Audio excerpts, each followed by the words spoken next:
Өйткенде мен сөйткен кезде мен болуым керек деп өз нәпсісін қоздырып тұрады. Миссия бір биліктің миссиясы, менеджмент дейді, управление, басқару миссиясы. Миссия бір әйел күйеуін басқарады.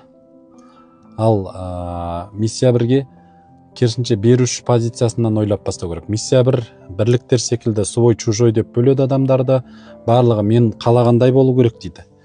Миссияда адам уже сана-санына бір только мен қалағандай болса деп ойласа, миссия бір уже талап етеді. Уже жестко әрекетінде уже талап етеді. Миссия деген сол әрекеті. Сол әр адам өзінің әрекетіне сәйкес қана жұмыс жасай бастайды.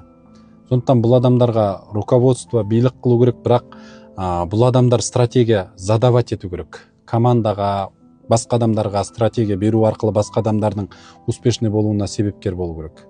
Өзінің эгосын культивировать етеді әрбір